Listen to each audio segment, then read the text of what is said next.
አንዳንድ ስተታችሁን ለማብራራት አትሞክሩ። ተሳስቻለሁ ነው አለቀ።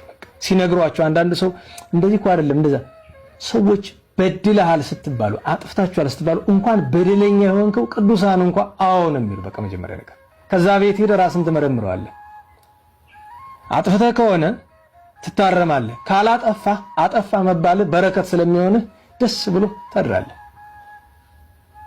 እና ለትህትና ተብሎ አንደኛ እኔ ሰይጣን ነኝ አይባልም። ሁለተኛ እኔ መናፍቅ ነኝ አይባልም። ሶስተኛ እኔ ይሄ ምናምን ተብሎ ምናምንቴ ምልክት አይባልም። በመጻሕፍት ተጽፎ የምናገኛቸው ቅዱስ ዳዊትን ያክል ትሁት ሰው የለም። ራሱን በሱ ልክ የሚወቅስ ሰው አታገኙ። አሁን ቅዱስ ጳውሎስ በጣም ራሱን ይወቅስ ነበር፣ ግን እንደ ዳዊት አይሆንም። ቅዱስ ጴጥሮስ ራሱን ይወቅስ ነበር ስለ ኃጢአታቸው።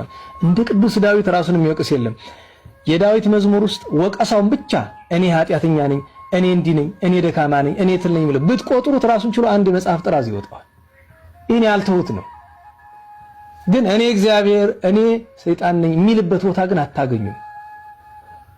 እኔ መናፍቅ ነኝ የሚልበት ግን አታገኙም። ለዛ ነው አባታችን አባ አጋቶን 30 ዘመን ድንጋይ ጎርሶ ሲኖር ድንጋዩን አወጥቶ መልስ የሰጠባት ብቸኛዋ ስፍራ አንተ መናፍቅ ነህ ሲባል ነው አይደል?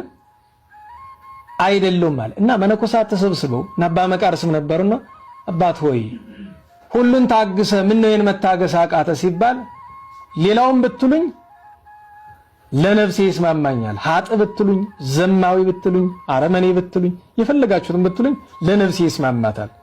ለነፍሴ የሚስማማ ምንድነው?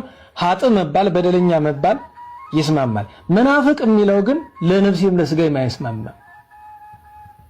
እና የማይታገሷቸው ነገሮች እንዳሉ በዓለም ታሪክ ለአርምሞ ብሎ ድንጋይ የጎረሰው አባ አጋቶን አሳይቷልና 40 ዘመን ኃጢአት የሰራው 40 ዘመን ኃጢአትን ንቅስ አድርጎ ምን ቀረችኝ እያለ የሰራ አባ ብሎ ያለ አይደለም።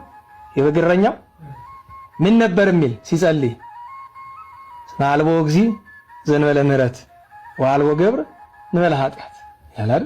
አበስኩ በበስብስባ ይላል። በሰባት ሰባ ጊዜ በደልኩ። ጌታ ሆኖ ያለ ቸርነት ያለ ምሕረት፣ ባሪያ ሆኖ ያለ ኃጢአት ያለ በደል የለም ማረኝ። በቃ 40 ዘመን በደለ፣ 40 ዘመን ንስሐ ገባ፣ ከቅድስና ደረሰ። ናንን ማስተዋል ያስፈልጋል።